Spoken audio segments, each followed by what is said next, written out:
Odia film और television निर्देशक संघर वार्षिक उत्सव आयोजित होईछि।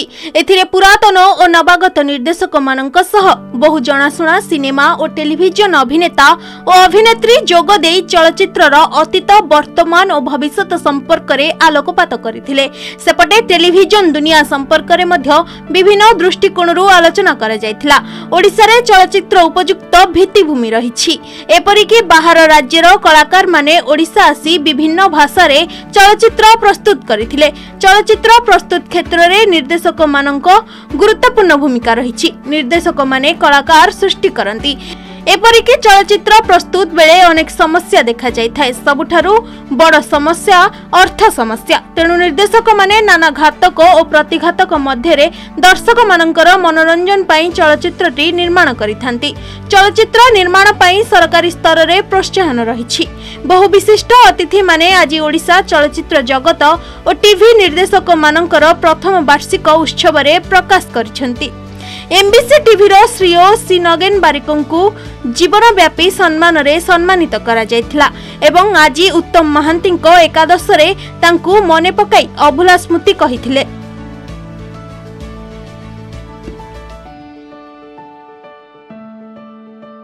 ओडिशा फिल्म और टेलीविजन डायरेक्टर्स एसोसिएशन मते आज जो सम्मान रे संबर्धित करिसंती सेटा मते बहुत आनंद देइछि।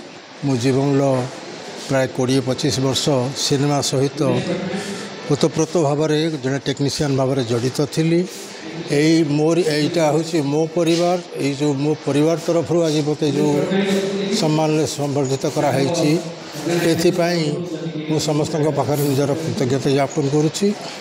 आज यही अवसर में मोर पुराना दिन साथी मान को देखी समस्त सहित मिसी बहुत खुशी अनुभव कर। उत्तम महांती जने महान कलाकार। उत्तम ओडिया फिल्म रे उत्तम आविर्भाव पाखापाखि मु ओडिया फिल्म रे काम करवा आरंभ करी। आमे साथी है कि बहुत सिनेमा करिछु। आमर बहुत स्मृति जड़ित होइकी अछि। खुशीर दुखर असुविधार सुविधार से मोर जड़े मोर एक्सटेंडेड फैमिली हिसाब रे मुताठू उत्तम बाबूठू बहुत स्नेह पाई, श्रद्धा सम्मान पाई। आउ जड़े व्यक्तिगत स्तर में से जड़े बहुत भल मनीष थिले। से केवल भल कलाकार नथिले, तांको सारा ओडिशा झोरिबो सारा जीवन पाई सारा ओडिया फिल्म रो इतिहास रे स्वर्णाक्षर रे तांकर ना लिपिबद्ध होइके रहिबो। एसोसिएशन गोटे बड़ कार्यक्रम प्रथम आनुआल फंक्शन एवं विशेष भाव जो निर्देशक से कलाकार नुहति से नहीं एक्चुअली डायरेक्टर मैंने समस्ते जानते captain of the ship director माने थिले सिनेमाटा हुए। डायरेक्टर माने समस्त को एक्जिक्यूट करते। इवेन प्रोड्यूसर आउ टेक्नीशियन भितर सेतु होउचंती आउ आर्टिस्ट भितर सेतु होउचंती डायरेक्टर। तेणुक डायरेक्टर मानकर एसोसिएशन नथिला, से माने ऑर्गेनाइज हेई नथिले, एबे ऑर्गेनाइज हेइचंती। ता माने एटा गोटे शुभ संकेत ओडिया फिल्म इंडस्ट्री पाई। आउ गोटे कथा होची जे ओडिशा रे समस्ते सबु क्षेत्र रे सबु प्रकार बेनिफिट्स पाती, केवल डायरेक्टर माने पाती कहीं ना डायरेक्टर मानक कौनसी हिसाब रे ना से मानक स्किल्ड वर्कर भाव में देखा जाए ना आर्टिस्ट भाव में देखा जाए।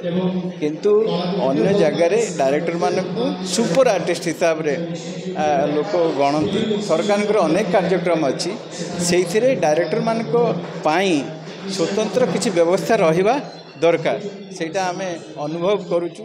जो डायरेक्टर माने प्रोफेशन जाउछन से माने एते सिनेमा देई सारला परे हमकु भेटी से माने तो प्रोड्यूसर नियंती पैसा वाला नुहती, से माने सिनेमा पाई समर्पित, से माने कलाकार। तेणुक से गोटे स्वतंत्र व्यवस्था रहिबा दरकार एवं आम सरकार से दिगरे चिंता करबा आवश्यक। प्रथम डायरेक्टर गोटे एसोसिएशन या सब बड़ कथा। आज जो मुझे आसी पुराना नुआ सब निर्देशक मान देखिकी भीषण खुशी लगुच। ये आज आलोचना अपेक्षा यहाँ गोटे गेट टुगेदर थिला। से माने सब जिते सीनियर कलाकार से सम्मानित करते। मत सब खुशी लगे जे जो निर्देशक मैंने आमको मनीष कर आमको स्टार बनई आमको नहीं कि आमे तांको जो आगु आगु बढ़ी चलची आज से पाखु आम मैंने अवार्ड पाऊ तो यहाँ गोटे सब भल दिन था बहुत खुशी था।